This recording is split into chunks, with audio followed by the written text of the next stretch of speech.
Welcome, everyone. I hope you had a chance to do a little bit of introspection and understood what makes you angry. So we did discuss a little bit yesterday, and I did share what used to make me angry. Dr. Leena also shared, and we had even Anup was sharing. So if we categorize everything on the higher level, these are the four things which are the primary source of anger. So let's look at the situation. Right now, the situation we are in, COVID-19, for example. So I do know a lot of people are angry. Like some people are saying, why are we having shelter in place? We should reopen. Economy needs to move on. So when kids were going to school and parents were not going to work, they were worried for their kids. They were having petition. They were very angry. They wrote letters to their kids' school. They really wanted kids to stay at home. So, but the situation is same, but you can see different people react differently. Meaning situations are not in our control, but we try to control them. Situations are handled differently by different people. So we need to ask ourselves, if I cannot control situation, do I need to really get angry about it? So I will give you another example. We do know Nelson Mandela. So he was in a prison for a long time. He could have been angry about that situation, but he turned his life around and got a Nobel Peace Prize rather. So what I'm trying to say here, yes, situations, you can be mad because of situations, but if you change your perspective, you can see an opportunity with that challenge. The situation like kids are not listening to me. That is a situation, but can I control it? If I'm getting angry, maybe they will listen because of fear, but will it work every time? So we need to evaluate that, like how do we handle different situations? Talk about relationship. We deal with so many people on everyday basis, at work, at home, even in our neighborhood, with our relatives.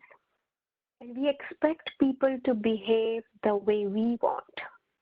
And as I was saying, kids example, even our kids are not like us, even though we are their parents, but like they have different habits, right? They are different behavior. They're different individuals. So if our kids cannot be like us, how can we expect others to be like us? So that's what the belief, my journey, I learned it hard way. Two things. Situations are not under my control, and I cannot control even people. They will do what they want to do. So it was bigger awakening for me. And then I stopped, having that expectations. Okay, I will do my best. I will try to influence as much as I can. But if things don't go my way, I don't need to spend my time and energy getting mad about that. Talk about past. I think a lot of us stay in the past. Like my mother-in-law said something to me long time back, and I'm holding on to that. Spoiling my relationship, spoiling my inner world. And even today, if I ask all of you, close your eyes and think about one situation or one relationship or one thing in the past which made you angry. See what happens in your body, in your mind. So it is such a powerful emotion. Even just thinking about that situation or person, it can bring changes in your mood, in your body. So past is past. It has gone, but we relive it by thinking over and over again and create that anger and hurt and resentment. And when I know I cannot control situation, I cannot change past, I cannot even control other people, what happens is I become mad at me, myself. Like yesterday, Cliff was sharing, he's spending hours to fix something and then he's not able to fix, and that makes him angry. Yes, he tried his best, he did what was under his control, but that doesn't mean he is not good or he should be mad at himself. So even I will tell you, in early in my career, I was very, very critical, self-critical, and I used to be so mad at myself. So one day I was trying to configure a router and I was not able to do it. And I was talking to my colleague and I said, I'm so bad, I can't even do this configuration. So he gave me the lesson of my life. He said to me, you are not bad, this configuration is bad. That time maybe I did not understand, but if I look back, it was so true. Why I was blaming myself. So that's what we do, try to victimize ourselves, and then put ourselves in negativity, in like even self-criticism, bring our self-esteem down. So my request to all of you is do monitor what are your sources of anger. So here, Dr. Leena educated us, even kids, there is a thermometer, there is a level of intensity of anger. Dr. Leena, I would request you to go over this thermometer with us. Sure, Punam. So, hello everyone. As you can see, I think it's really good for us to check kind of where we are on this feelings thermometer or anger thermometer, you may want to call it, to see, what range are we, in. Usually, as you see, the lower numbers are like we are feeling fine, feeling okay, and then depending on what's going on, what's stressing you out, you may start kind of climbing up on that thermometer. And if you remember my description for that slide that we were showing yesterday for understanding anger as a tip of iceberg, that there's a lot of emotions actually building underneath the iceberg. And so often it's just starts from feeling a little bit stressed to feeling irritated to frustrated, and then very quickly then we get to a place where you're like starting to, sometimes people say, I feel like my blood's boiling inside, like that level of anger response can be triggered in our body, and we explode like a volcano often. And so sometimes we make this kind of journey from 1 to 10 pretty quickly, depending on again the stimulus, but often you know there this is slowly building up, and whether it is built by one event in the day or multiple events during the day, that's where I think that taking a pause to check how you are doing on your feelings thermometer every now and then is so important, because sometimes it might be like, oh, I was rushing to work and I got a little late, so that was already making me feel like I didn't start my day on a regular tone. I'm kind of feeling a little bit stressed. Then my work colleague, I didn't appreciate the work I had put in the project we were working on together, or not, accepting my point of view. That might make me frustrated, and then later on, it's like, I had more stress at work, and then I come home and my child might be just like asking me for one small thing, but that might be that last straw on the camel's back, and I might explode. So often that's kind of what happens. We are carrying this little baggage of emotions that's slowly building, and we are bottling up because we are kind of on the go during the day. Okay, I want to get to this and this and this, and never took a moment to look at what's going on, what's the feeling like, what zone I am in, and kind of take measures to go back down from that point versus kind of keep going. And then we realize only after we lose our cool that, oh my gosh, I was actually having a stressful day. This happened and that happened and that happened. And so I think, we need to keep in mind that usually anger doesn't just erupt just like that. There is, a lot of feelings underneath the surface, and we are slowly climbing on this thermometer. So it's really good to check where you are, in what range you are, and try to work through those feelings and the situation, and kind of prevent from the explosion. Over to you, Punam. Thanks, Dr. Leena. So it was very interesting to me. Dr. Leena educated us there are primary emotions, anger, fearful, bad, surprised, happy, sad, and disgusted. But within anger, if you see, there are so many other emotions. I call it like progeny, right? Anger is the father, and there are so many progenies of this anger. So you can do even research and thesis. But it was very amazing to me, how you can label different emotions and find out the root causes. So just for your education, I wanted to show this. But we talked about that intensity of anger, 1 to 10. It's very important to watch your emotions time to time.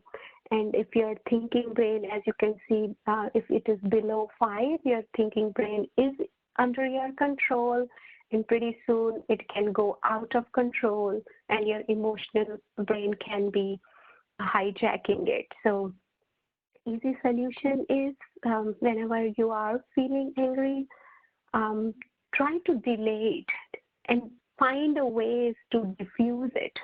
There could be several ways, easy ways. We learned a lot from Dr. Leena. Breathing is very easy way. Just start focusing on your breathing. You're kind of diverting your attention to breathing. So that will help you. You can maybe drink more water. And the day you have an important meeting, something can go bad in that meeting. So keep a jug of water with you. And whenever you feel little angry, just drink of water, cool down. Take it, cool it. So we will learn more methods from Dr. Leena, but as Dr. Leena was already explaining, there are different forms of anger. So I will not repeat it, but irritation, whether we realize it or not, we get very easily irritated with small things like traffic, for example. Computer is taking longer time to boot up. And you can see some of the people, they start fidgeting because they are getting restless. They are feeling irritated, right? And when things are not happening over the time, like, you're meeting traffic every day, or kids are not listening to you, even though you have said multiple times. So that goes to the higher level, that frustration. We talked about past resentment, hurt, and hate. I did talk about that yesterday, hate crime, right? So that is the worst part of the highest form of the anger in my mind, because it can be, you can do so many bad things when you have that. Even I feel I don't want to use that word hate, because word hate itself has so much negativity with it. So whenever I see somebody using that word, I get surprised, like, don't they understand it is having negative connotation? But then I rather give more positive energy to that person who is using that word, instead of myself getting annoyed or getting irritated. But I have seen people using it, and sometimes my kids do too, and I do tell them, choose a better word. So do pay attention to your vocabulary also. So causes of anger, the main causes in my mind, we did talk about ego yesterday. Main cause is expectation. Expectation from your spouse, expectation from your kids, even expectations from your own self. You are expecting to grow in your career ladder, you are not able to do it. You are expecting your kids to get A grades, they are not able to do it. You're expecting your spouse to be equally responsible for house chores. Expectations are not met. So simple way, easy said and done. If you first lower your expectations, you will be a much happier person. And trust me, once you lower your expectation, you will see better reply comes from the other side. I'm saying that from my experience. And that need for control. Some, personality traits are also like that. Some people are very controlling, very demanding, my way or highway. And we did talk about few of the boss, like they are kind of not open-minded. So that's another reason, we think we are always right. People should listen to us, and then I will be happy. I don't need to be angry if people are listening to me. But we did tell that, right? Like people will do what they want to do. We don't need to really control them. And in fact, like it is an illusion if we think our kids are under our control, or even my spouse. So it is just you can influence them, but you cannot control anybody. It will be a great achievement and success if we can put control on our own self. And sometimes that low tolerance, um, you have no empathy, no respect, and somebody did something, and you're just losing your temper for small things. It happens. So attachment, another thing what I noticed, you had a favorite coffee mug, and your kid came running and that coffee mug is broken and you're very upset. I remembered my childhood story. There was a water glass I broke, and my mom was angry, and I asked my mom, if you are even getting angry, will this glass get fixed? And then she laughed. She said, no, broken is broken. It will not be fixed. Then, she understood what I was trying to say. So we need to see, how attached we are with our belongings. So pay attention whenever you are seeing that kind of behavior. Yeah, things, whatever is done is done. For teaching purpose, you can educate your kid to be more careful, not like, do it on purpose. But it's not worth to get angry on those things which are already kind of spoiled. So personality trait, we did talk. Dr. Leena, I wanted to ask you, does anger is a hereditary emotion? So not that we know of in terms of science and research. I don't think it kind of runs in the families like we understand about some other things.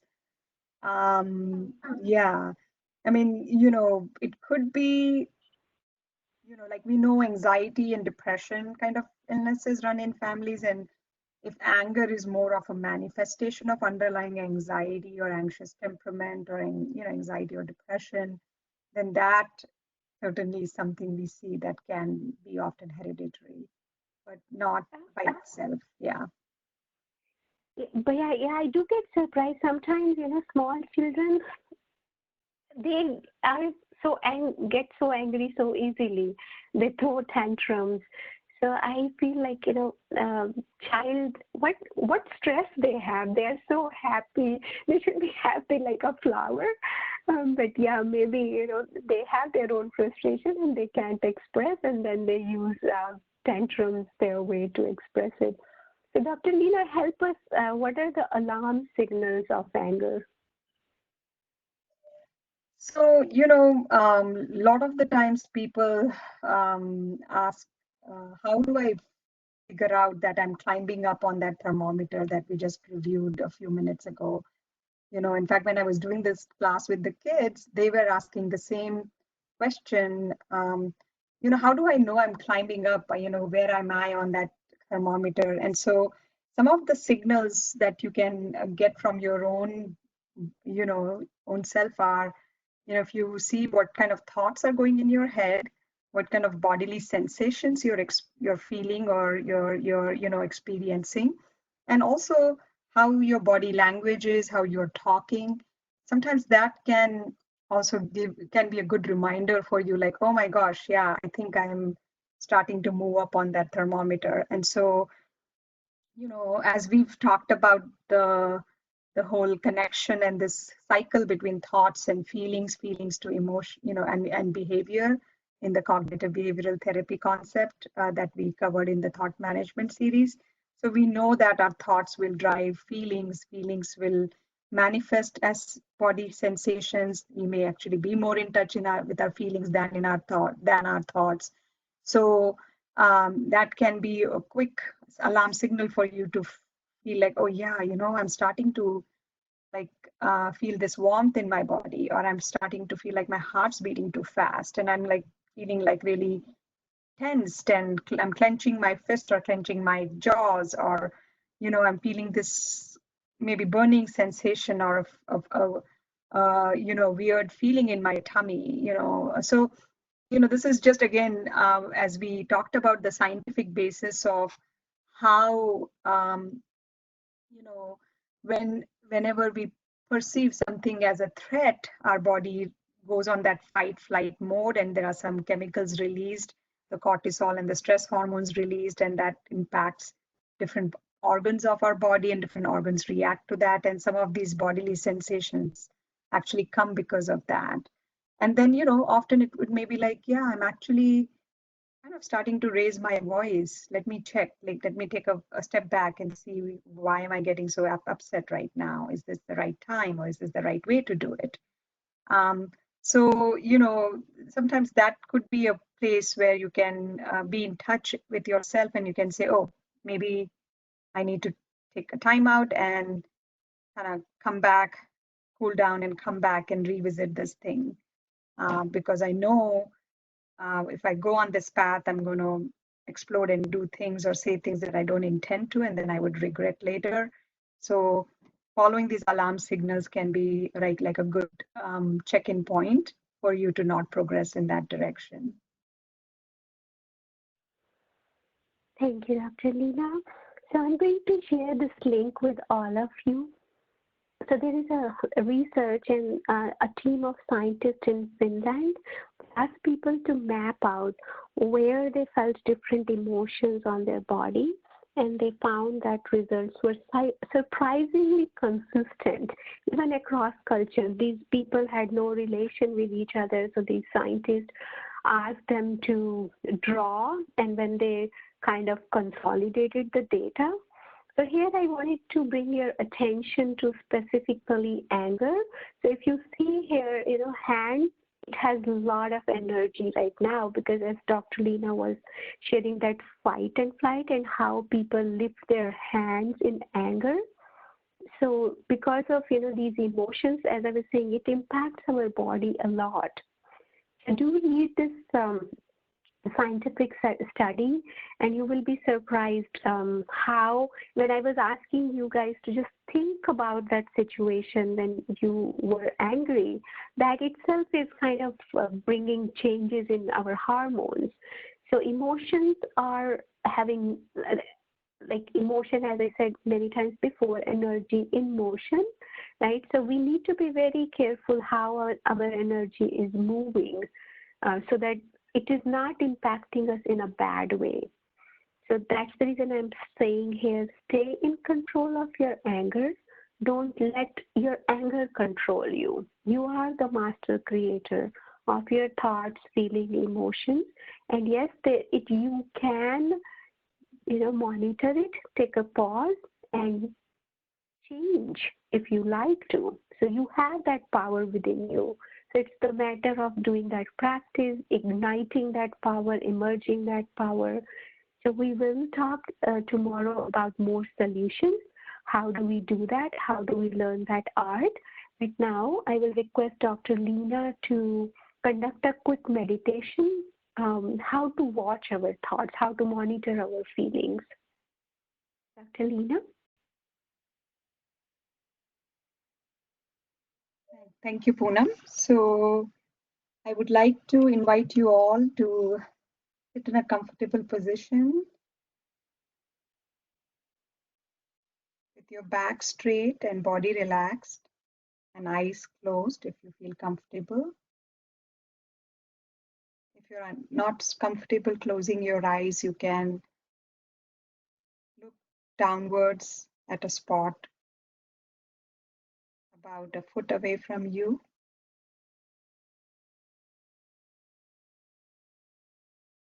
Now, slowly bring your kind and curious attention to your breath and notice the rhythmic expansion and release of the breath in your belly.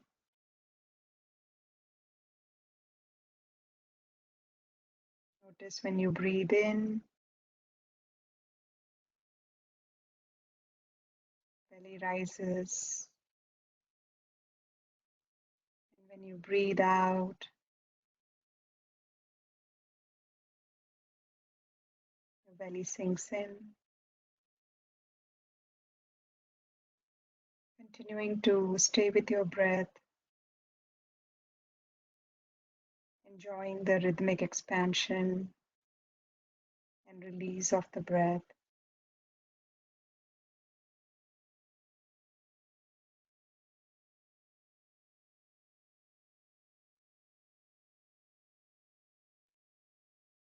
Resting in that pause between your in breath and out breath, and out breath and in breath. This is your still, quiet place. So rest in your stillness and quietness just for a little bit.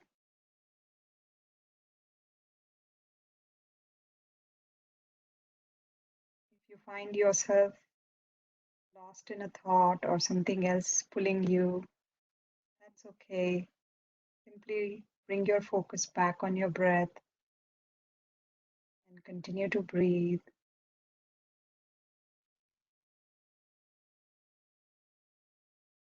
Now let's begin watching our thoughts as if you are standing on a sidewalk watching people walk by.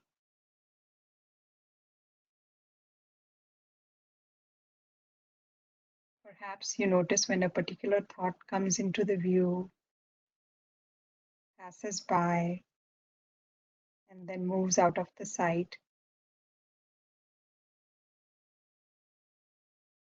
Perhaps you can notice that thoughts, like people, have personalities.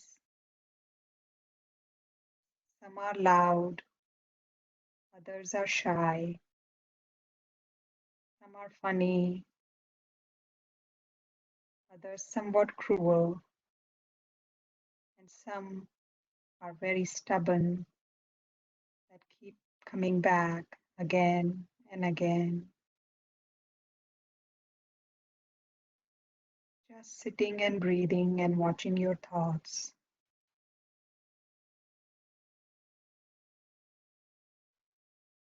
Do your best to stay on the sidewalk and let the thoughts go by rather than walking down with your thoughts on the street with them.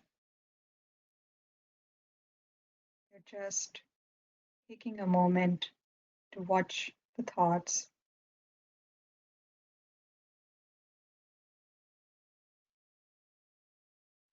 And if you do find yourself walking with the thoughts, which we all do, congratulate yourself for noticing and then return back to your breath, noticing the rhythmic expansion and release of the in breath and out breath.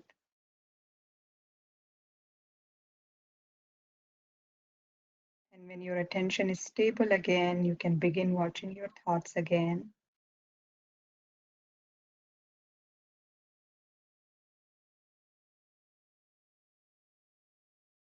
You may notice that some thoughts are alone, while other travel in groups,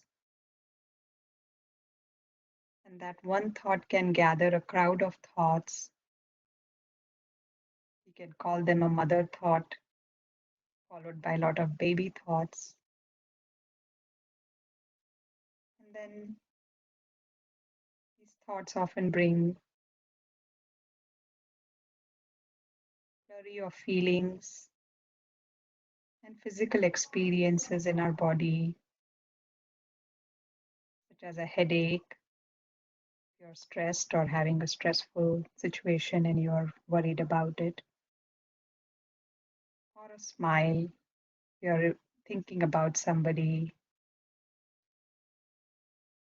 who you care about.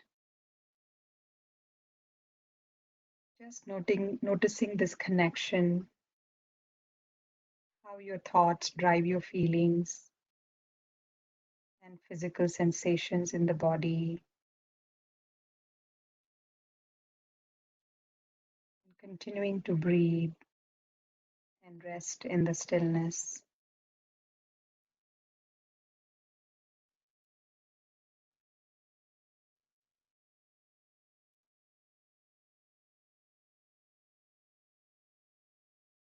Just like watching thoughts, we can build a practice to also watch our feelings and meet with our feelings from this still, quiet place. Acknowledge the feeling, name the feeling, see where you're feeling it in your body.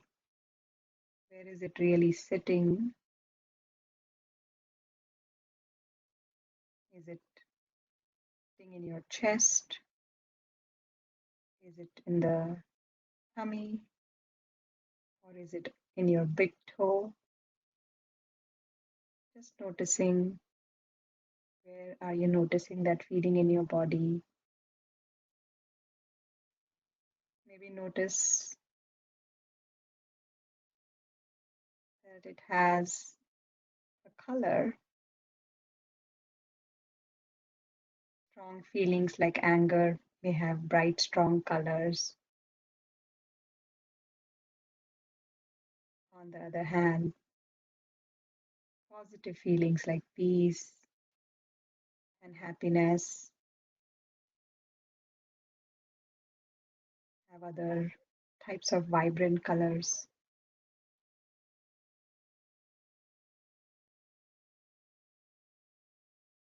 Now that we've watched thoughts, labeled our feeling, found where it is sitting,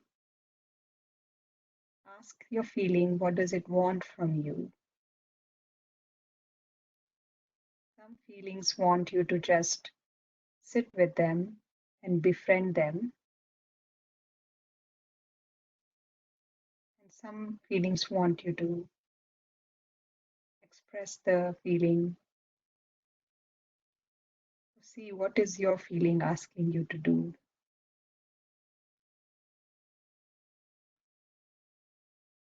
You can express your feeling in multiple different ways, like talking about your feelings with someone, writing it in a journal, going for a walk or run, listening to music, drawing, painting, playing a music instrument, whatever that might be for you.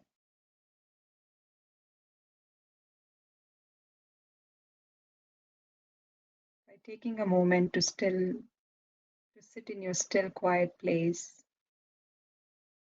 and watching your thoughts, noticing the feelings that follow your thoughts, we can actually go ahead in the game by catching the feelings at a lower level on the anger thermometer before we go up to that higher range and explode.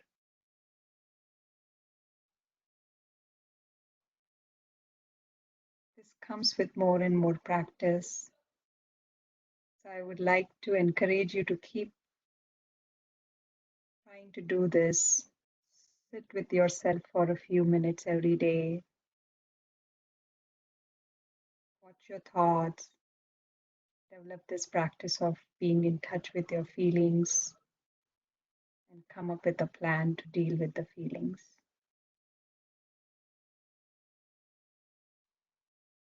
In a moment, I'll ring the sound bowl. When you no longer can hear the sound of the bowl that I'm gonna hitting in a minute or in a second, bring yourself back into the room and gently open your eyes if you've closed them.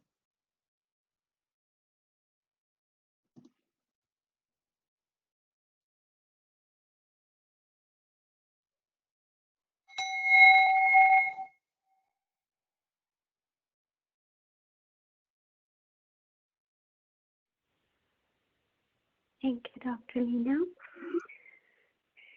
So I wanted to ask you a question. So I think it's what I noticed. One day my son was not looking very energetic, so I asked him, "What will make you feel better?"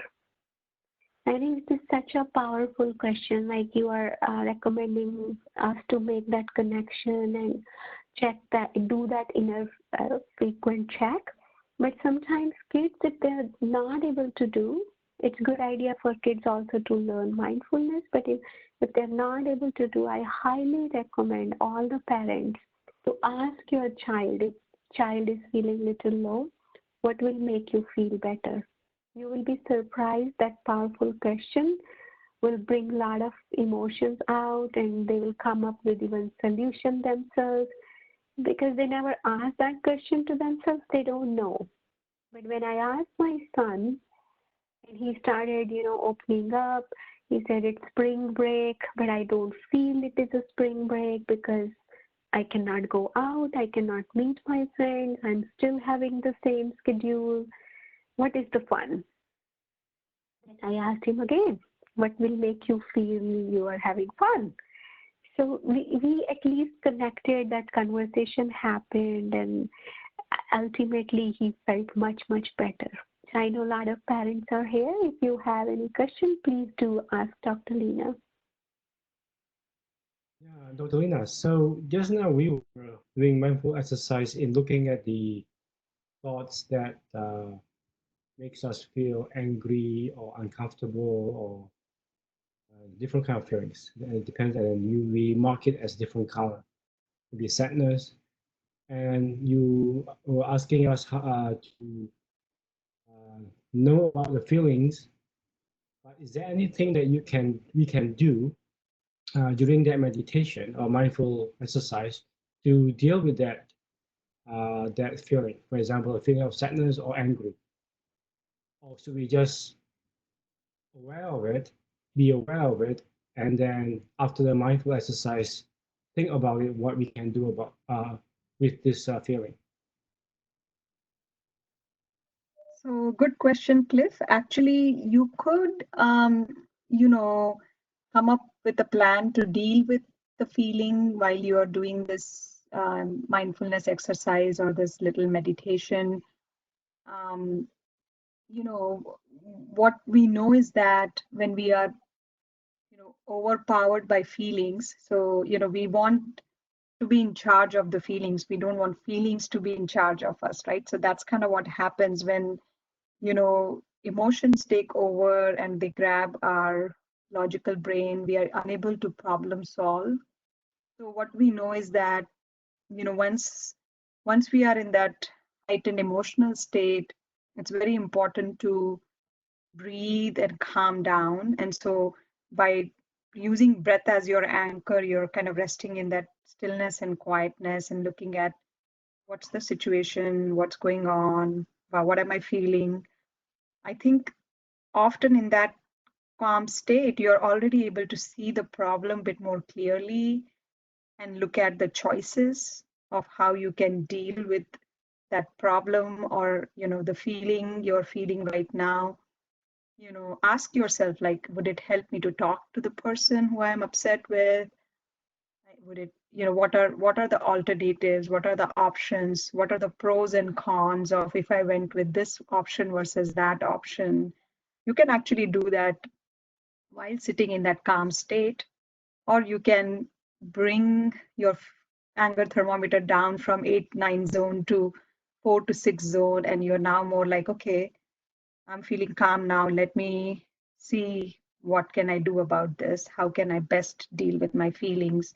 Let me look at some options, the pros and cons, or what might, let me try this. Let's see if this helps. I mean, so it can be done there and then if you're feeling like you can sit quietly and keep going with that, or you can, stop the exercise and take a moment to now focus on what you want to really do. Thank you, Dr. Leena. Thank you, Cliff.